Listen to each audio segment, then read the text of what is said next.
Muy bien, vamos entonces a meditar en el tema de hoy que lleva por título el Espíritu Santo en la deidad. El Espíritu Santo en la deidad. Y como hemos leído la cita bíblica, más la senda de los justos es como la luz de la aurora que va en aumento hasta que el día es perfecto. El tema de hoy ha sido preparado por nuestro querido pastor Abimelech Hernández. Él es de Venezuela y está actualmente en Chile dirigiendo la Asociación Chilena. Así que es un honor para mí el dar este tema que ha sido preparado por nuestro pastor Abimelech Hernández.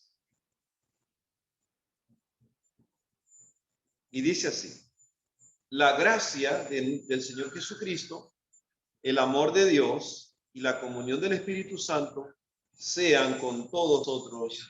Amén. Era y sigue siendo una bendición para el pueblo de Dios hoy día contar con el reconocimiento y el respaldo de los dignatarios ya mencionados. Lo necesario es que el lugar que corresponde cada uno de ellos, como lo esbozaremos a continuación. Espíritu Santo como Dios. Es de principio fundamental y un elemento salvífico para la Iglesia reconocer, aceptar y propagar verdades que han sido cuestionadas por grupos cuyas bases fundamentales están en la poca luz recibida en este punto de la divinidad por los pioneros del adventismo, como lo trataremos un poco más amplio en el tercer pico de esta conferencia, siendo necesario enfocar al Espíritu Santo como Dios, según lo veremos a continuación.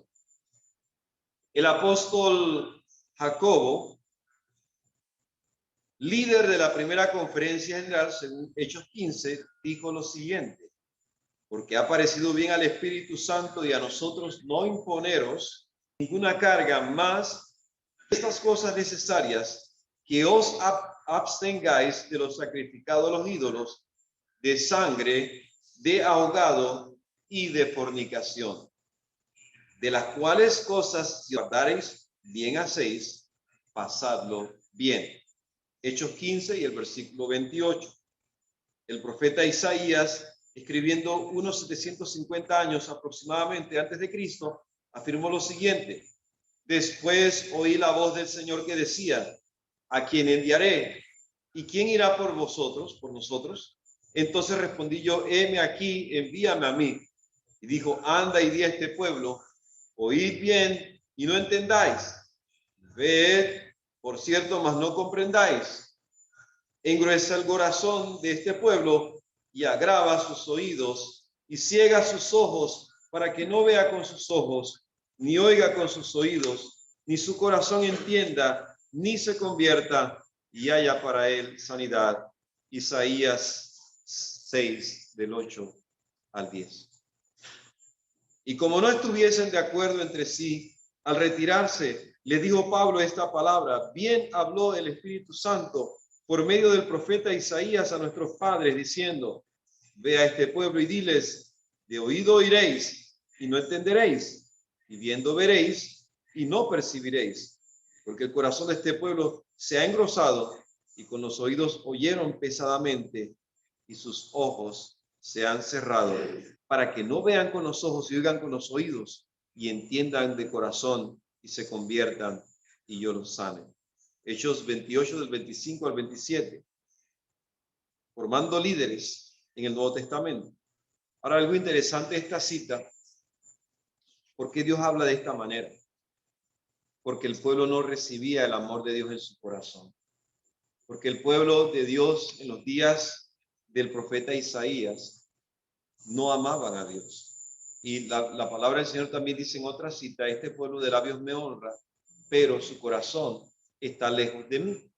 Está también en otra cita del profeta Isaías. Por eso es que cuando Dios le hablaba, el mensaje de Dios, lejos de enternecer el corazón del pueblo, lo que hacía era que endurecía el corazón de ellos por la maldad del corazón, por el egoísmo, porque ellos no tenían ese amor por Dios, ni tampoco estaban dispuestos a sacrificar sus vidas por hacer la voluntad del Señor.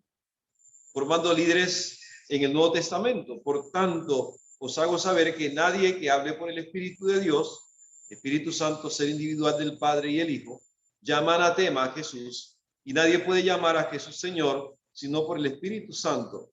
Ahora bien, hay diversidad de dones, pero el Espíritu es el mismo. Y hay diversidad de ministerios, pero el Señor es el mismo. Y hay diversidad de operaciones, pero Dios que hace todas las cosas en todos es el mismo.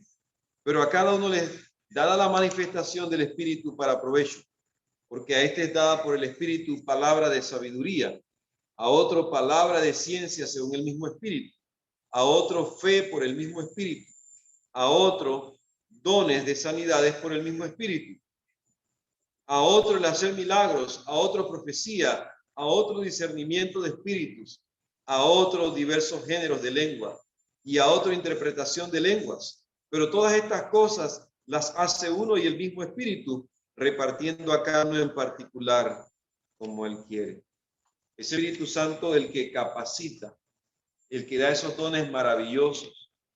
Dice aquí, estos dones, dádiva, regalo, cualidad, habilidad, que alguien recibe de Dios para la edificación del cuerpo de Cristo, se deben usar para fomentar, fortalecer y ejercer el liderazgo, como fueron los casos de Pedro, Jacobo, Juan el Bautista, Ana, Timoteo, Filemón, Tito, Apolos, Ananías y en otro, entre muchos más, cada cual con ministerios, liderazgos diferentes usados para un mismo propósito y guiados por el mismo Espíritu, la tercera persona de la divinidad. O sea que a cada quien Dios le da un don especial. Como dice la palabra, Dios les dio el don de evangelismo, a otros les dio el don de ser maestro, el don de la enseñanza, a otros el don bien de dirigir con solicitud, a otros palabra de ciencia, y así sucesivamente. Cada persona tiene un talento específico.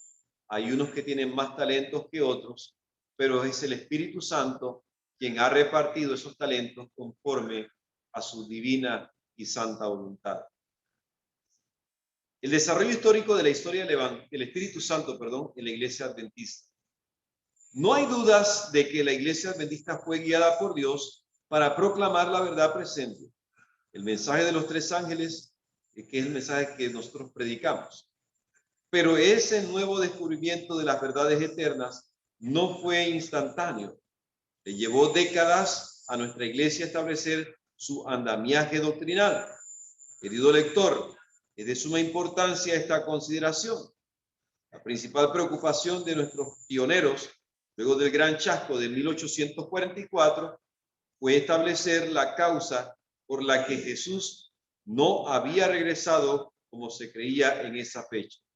No fue sino hasta 1846 que llegaron a una comprensión bíblica y cabal del ministerio de Cristo en el santuario celestial, como cumplimiento de la última parte de Daniel 8:14. Mas la senda de los justos es como la luz de la aurora, que va en aumento hasta que el día es perfecto. Proverbios 4 y el versículo 18. Dado ese lento proceso de desarrollo doctrinal en el que tomaron parte tantos ministros como laicos, no es sorprendente que algunas enseñanzas que hoy sostenemos como seguras fueron ampliamente debatidas durante décadas entre nuestros pioneros, y la comprensión de la doctrina de la divinidad no escapó a esa realidad.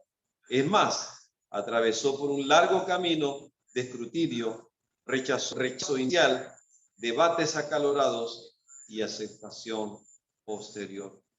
O sea que cada punto doctrinal vino a nuestra iglesia con ardua lucha, mucha oración, con mucha cooperación, con un espíritu de Cristo para aceptar la verdad tal cual Dios la presenta en su palabra.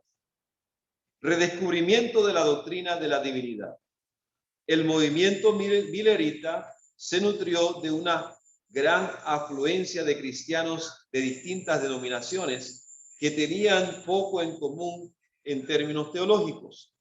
De esta manera cargaban con todo un bagaje teológico que ahora convergía en un movimiento naciente. El padre del movimiento, Guillermo Miller, provenía de una tradición bautista, por lo que creía firmemente en la doctrina de la divinidad. Es una declaración de sus creencias. Miller afirmó: creo en un Dios viviente y verdadero y que hay tres personas en la divinidad, al igual que existe en el hombre el cuerpo, el alma y el espíritu. Y si alguien me pregunta cómo estos tres pueden existir, les diré cómo las tres personas del Dios triuno están conectadas. Eso aparece en la Review and Herald de 1898, en la página 36. Pero esto no era un pensamiento común.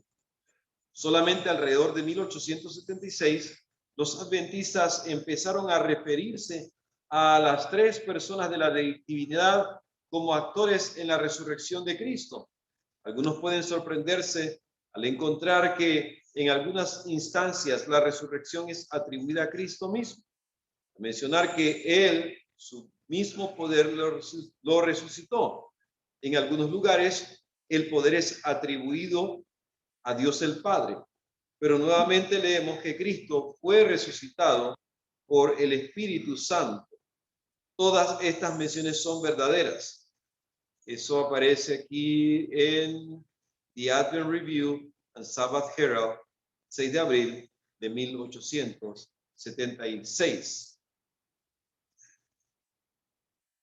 Hacia fines de la década de 1880, el debate acerca de la justificación por la fe trajo un renovado interés por estudiar la persona y la obra de Cristo. Esto condujo a vislumbrar a Cristo desde una nueva perspectiva. Pronto hubo varios que comenzaron a creer en que Cristo es igual al Padre en la naturaleza. De hecho, E.J. Waggoner aseguraba que una concepción más exaltada de la obra de redención de Cristo demandaba una concepción de su ser como parte de la deidad. Insistía en que Cristo es igual a Dios con todos sus atributos. Al año siguiente se publicó un panfleto de 14 páginas titulado The Bible Doctrine to the Godhead. Esto significa la doctrina bíblica de la divinidad. Godhead significa divinidad. En realidad era un artículo reimpreso de Samuel T. Spear, un bautista convencido de la doctrina de las tres personas, de las tres divinas personas. En 1899, Alonzo T. Jones manifestó claramente su creencia en la doctrina de la divinidad. Dios es uno, Jesucristo es uno, el Espíritu Santo es uno y estos tres son uno. No hay disensión o división entre ellos. La revista The Advent Review and Sabbath Herald del 17 de enero de 1899. Reiteramos, mas la senda de los justos es como la luz de la aurora, que va en aumento hasta que el día es perfecto. Proverbios 4:18. Recién en 1896 aparecen las primeras declaraciones a favor de la personalidad del Espíritu Santo. Se habla de él, el Espíritu Santo, como una personalidad y es tratado como tal. Es incluido en las bendiciones apostólicas y es mencionado por nuestro Señor actuando como una capacidad personal e independiente, como maestro, guía y confortador. Es objeto de veneración y es una inteligencia celestial presente en todas partes y siempre presente. The Advent Review and Sabbath Herald, el 9 de junio de 1896, en la página 362. Es más, llega a advertir que el plan de Satanás es destruir toda fe en la personalidad de la divinidad, el Padre, el Hijo y el Espíritu Santo. En el mismo artículo afirma que el Espíritu Santo es la tercera persona de la divinidad. La personalidad del Espíritu Santo en los escritos de la hermana Elena de White. Ya es la última parte y dice aquí: en los escritos de Elena de White se observa la misma tendencia que en el movimiento adventista. no aborda en plenitud la divinidad de Cristo, sino hasta después del Congreso de Minneapolis de 1888. La primera declaración con respecto a la naturaleza del Espíritu Santo aparece en 1892. La obra del Espíritu Santo es inconmensurablemente grande. De esta fuente, los servidores de Dios reciben poder y ciencia. El Espíritu Santo es el consolador y al mismo tiempo es la presencia personal de Cristo en el creyente. Eso está en el devocional recibido de la página 179. En el libro El deseo de toda la gente, página 625, Elena de White explica más claramente su comprensión de la naturaleza y la obra de Espíritu Santo. El pecado, dice ella, podía ser resistido y vencido únicamente por la poderosa invención de la tercera persona de la divinidad, que iba a venir no con energía modificada, sino en la plenitud del poder divino. El Espíritu es el que hace eficaz lo que ha sido realizado por el Redentor del mundo. Por el Espíritu es purificado, por el Espíritu llega a ser el creyente de la naturaleza divina. ¿Cómo es que llegamos a ser partícipes de la naturaleza divina? Porque la naturaleza divina entra en nuestra vida, en nuestras almas, corazón. Y es por medio del Espíritu que Dios pone tanto el querer como el hacer por su buena voluntad. Si hay algo bueno es porque el Espíritu está dentro de nosotros. Porque nosotros de por sí somos caminosos. Y es solamente la gracia de Cristo por su Espíritu Santo que nos transforma y nos ayuda a obedecer y a guardar mandamientos. Es de suma importancia resaltar que, estoy leyendo, Elena de White recién abordó la cuestión de la divinidad y la personalidad del Espíritu Santo cuando estuvo suficientemente establecida la divinidad de él. La reforma en cuanto a la justificación por la fe que necesitaba la iglesia adventista en su momento hizo que se centrara primero en la divinidad de Cristo, para recién después abordar la divinidad y la persona del Espíritu Santo. Interesante que un año después de la conferencia de 1926, un año después de elaborar nuestros principios de fe, el guardián del sábado enfocara quién es el Espíritu Santo, la tercera persona de la divinidad. Oramos a Dios para que este pequeño estudio nos lleve a entender, que como reformadores somos los herederos de la doctrina adventista, que al llegar a la iglesia trajeron sus conceptos personales acerca de la divinidad. Cuando desarrollaron el escopo de doctrinas, entendieron que el Espíritu Santo es Dios y una persona independiente de las otras dos, que Dios dé a cada lector la misma convicción de fe. Amén. Amén. Así que hemos terminado la lectura de la semana de oración de hoy, el tema de hoy, y tiene que ver con la divinidad del Espíritu Santo.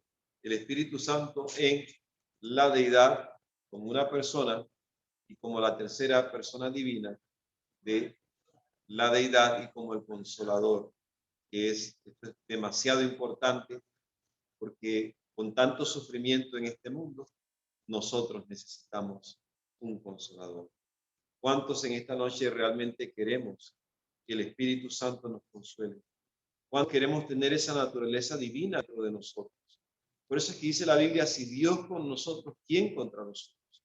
Porque ese Espíritu Santo, esa persona que ya a nosotros, que mora en nosotros, es la que nos otorga el poder, nos da el poder. Por eso dice la palabra en Hechos 1:8, y recibiréis poder cuando haya venido sobre vosotros el Espíritu Santo, y me seréis testigos en Jerusalén, en Judea, en Samaria y hasta en lo último de la tierra. ¿Cuántos queremos testificar con esa maravillosa persona en nosotros? Él es el que trae el arrepentimiento. El Espíritu Santo es el que trae la convicción del pecado, de la justicia y del juicio. Y es el Espíritu Santo quien perfecciona esa obra maravillosa que ya Dios ha empezado en cada uno de nosotros. ¿Cuántos en esta noche queremos recibir el Espíritu Santo? Que Dios nos bendiga. Es mi buen deseo y oración. Amén.